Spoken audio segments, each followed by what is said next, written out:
In the Isle of Lewis in Scotland, Kirsty is taught by her father how to swim. He also tells them about the freedom they could possibly find in America, and Kirsty dreams of going there someday. Years pass, and the father dies of cancer. Kirsty lives with her sister Annie and her mother Mary, and together they take care of the farm. To carry his dad's memory with her, Kirsty always wears his cross necklace. One afternoon, the sisters are invited to the road dance, a gathering the village often organizes to have some fun at the end of the day. Mary allows them to go, and on their way there, the sisters are warned by old Peggy to be careful when it comes to boys, who are taking more and more interest in them now that they've become ladies. At the party, the boys are teasing Murdo, who is serving the country as a messenger between units in Glasgow. Murdo has a deep love for books and prefers them rather than socializing, which is why the others like to make fun of him. When Murdo finally gets his tormentors off his back, he finds a quiet place where he can read in peace, and Kirsty follows him to spend some time with him. It turns out they're having an affair that they're keeping secret because they aren't married yet, but Murdo promises he'll give Kirsty the life in America she's always wanted someday. Their little meeting is cut short when they see old Skipper hanging around, so they decide to leave not to be found. The next Sunday after attending Mass, Kirsty takes Murdo to the beach where her father used to take her swimming and learns that Murdo's own father never made it back after a fishing accident. Murdo never learned how to swim, thus Kirsty promises to teach him one day. That afternoon, the lovebirds have their first kiss. The next day, Mary scolds her daughter for coming home late, to which Kirsty replies with a lie about losing track while reading. Annie finds it suspicious, but before she can say anything, Mary sends Kirsty to deliver eggs to Skipper, who Kirsty thinks is a weirdo. In the evening, Annie guesses Kirsty had something great happen to her, and after she swears she won't tell their mother, Kirsty decides to share with her little sister what kissing a boy feels like. Sometime later, the villager receives an official announcement calling for all the young men to join the army, which is obligatory. Afterward, Murdo meets Kirsty at the beach so she can finally teach him to swim, using the same technique her father taught her. Once their little date is over, Murdo finally tells Kirsty he's been called to fight in the front lines, which breaks Kirsty's heart. To try to cheer her up at least a little, Murdo promises he'll come back when the war is over and he'll marry Kirsty to then take her to America. In the evening, the village throws another road dance to say goodbye to the guys.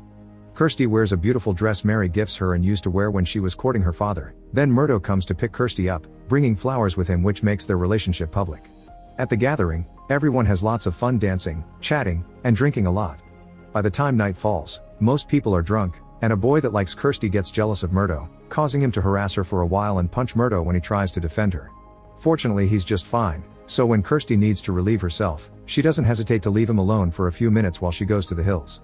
While she's doing her thing, a mysterious man surprises her from behind and hits her head on the rocks before taking advantage of her. Kirsty is bleeding, and because her face is pushed against the ground, she doesn't get to see who the man is before she passes out. A few hours pass, and when Kirsty doesn't come back, Murdo goes looking for her and finds her on the hills, so he wakes her up as soon as he notices the blood, but Kirsty only tells him that she fell. Murdo immediately takes her to see Dr. McLean, who takes her in and gives her some medicine plus stitches for her wound while Murdo runs to tell her family. McLean notices Kirsty has pain in her lower regions, but when she insists that she fell and doesn't remember anything else, McLean lets her rest for the night.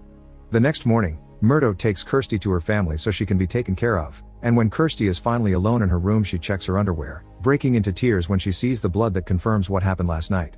Desperate not to be found out, she throws her pad into the fire. Later, Kirsty joins the rest of the village to say goodbye to the boys. Murdo reminds his brother to take good care of their mom before giving Kirsty a book with his favorite quotes. He also gives her enough money to take a ship to America in case he doesn't make it back. In return, Kirsty gives him her father's necklace, but she refuses to kiss him because she still feels dirty. After all the boys leave with a blessing from the priest, Kirsty goes back to the hills where everything happened and privately has a full breakdown, unaware that Skipper is watching from afar. That night, Kirsty has nightmares of the attack, and Mary has to wake her up to stop all the screaming. The next morning, Constable McCrae comes to check on Kirsty because Peggy had been worried about her, but once again Kirsty promises it had been just a fall and nothing else. Weeks begin to pass, and Kirsty keeps track of her monthlies, or lack of, in a notebook until eventually she has to face the truth: she's pregnant. She doesn't tell anybody though because she still doesn't want to bring shame to the family and miss her chance to marry Murdo, who writes to her as often as he can. His letters are the only comfort Kirsty has nowadays. One morning, she brings another delivery to Skipper, who in return gives her some flowers for her and her mother. Kirsty finds the gesture very sweet and notices Skipper has a picture of America, prompting him to share some stories of his travels. This makes Kirsty admit she's been misjudging Skipper all along. As the baby grows, Kirsty begins having the usual pregnancy troubles, like wanting to throw up at random times. One time this happens when she's in town, and Peggy begins getting suspicious. When it happens at home, Mary and Annie worry about her, but Kirsty just blames it on a stomach bug and brushes them off rather coldly. When her belly begins to grow, Kirsty hides it by wrapping some cloth around her abdomen and wearing baggy clothes, which is rather painful and makes her extra hot. Kirsty also begins sleeping more and waking up in awful moods, which gets her scolded by her mother often.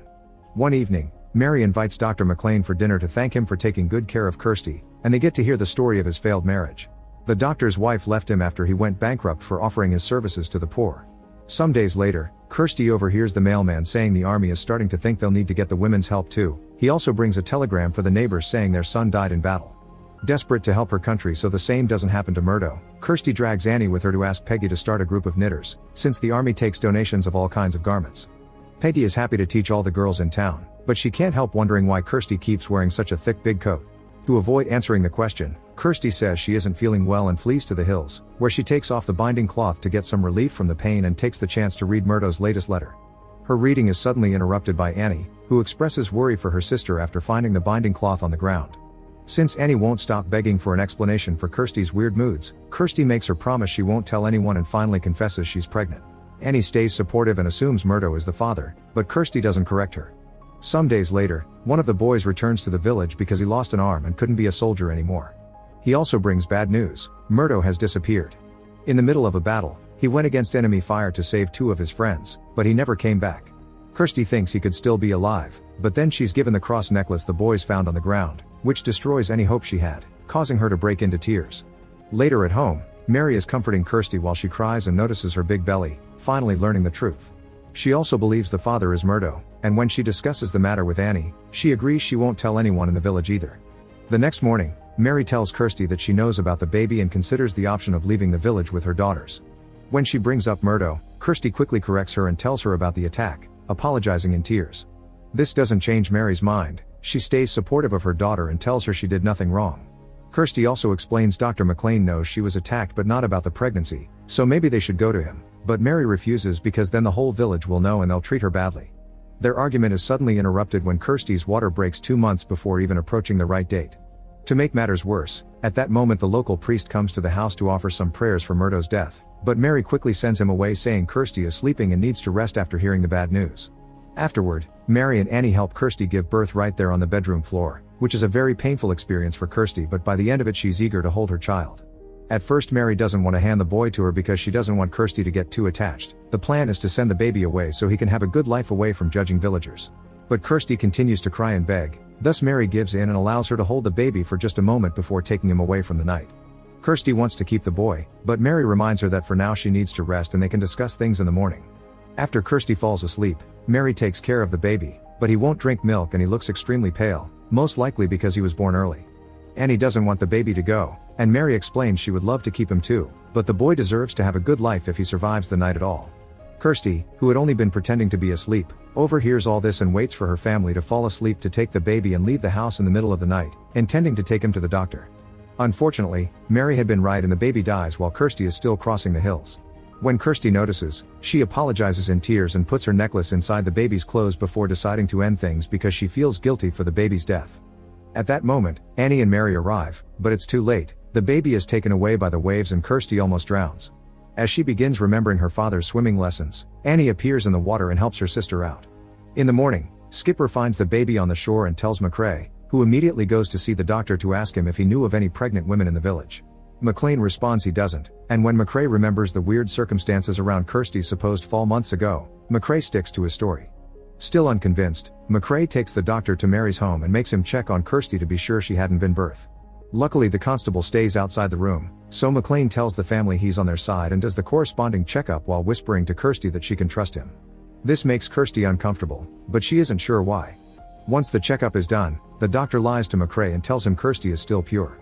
McCrae leaves the family alone for now, but he's still suspicious of how weird everyone was behaving in that house, so he promises to get a second opinion. All this is overheard by Peggy from behind her window. The next Sunday during Mass, McLean secretly informs Mary of the doctor from the city that will be coming later to check on Kirsty again. By the time McCrae shows up with the new medic, Mary is ready, since once again the constable will be waiting outside. Annie pretends to be Kirsty, and the doctor reports to McCrae that everything is fine here. McCrae is furious over the lack of proof, so McLean tells him to get over it. The baby was probably stillborn and the water must have brought him from another village. This is also overheard by Peggy. All this time, Kirsty can't sleep well because she feels responsible for the baby's death, no matter how many times Annie reminds her that it hadn't been her fault. The flashbacks of the attack also keep appearing in her nightmares, and one morning, she has a realization that makes her finally leave her home. She goes to see Dr. McLean and accuses him of being her attacker. At first he plays dumb, but he can't deny it anymore when Kirsty explains that when he whispered to her at home, she recognized the smell of the whiskey in his breath, which matched the attacker's. Kirsty calls him a sick man and swears to never forgive him, leaving it in the hands of God to judge. At that moment, Constable McCrae shows up and Kirsty leaves in a hurry, ignoring the doctor's pleas to hear him out. McCrae finds this very suspicious and rushes inside the doctor's house when he hears a gunshot while Kirsty goes home in tears, getting the attention of everyone in the village including Peggy and Skipper. Once she gets home, Kirsty tells her family that the doctor did it, but before they can discuss things further, McCrae bursts in and announces McLean is dead. He used his own gun to end things. He wants to accuse Kirsty of many crimes and calls her out for her forbidden affairs with men, but Mary immediately comes in her defense, explaining McLean attacked her and that a secret dark past would explain why a supposedly great doctor suddenly came to this village in the middle of nowhere. Suddenly Peggy shows up as well and sends McCrae away with fury, pointing out McLean had a choice but Kirsty hadn't. Knowing he can't go against the village's elder, McCrae drops the subject and leaves the family to comfort each other. A year later, Kirsty finally feels well enough to leave for America with the ship money Murdo had left her. The whole village comes to say goodbye to her, and Skipper takes the chance to give her back her necklace, which he rescued from the baby before he was buried. Weeks later, Kirsty is living in New York at peace when suddenly someone knocks at the door. To her shock, it's Murdo himself. It turns out the Germans had found him and kept him as a prisoner until the war ended, and when he returned home, Mary told him everything that happened. Murdo apologizes for not having been there for Kirsty, but he's ready for them to start a new life now, and the couple finally gets to kiss again.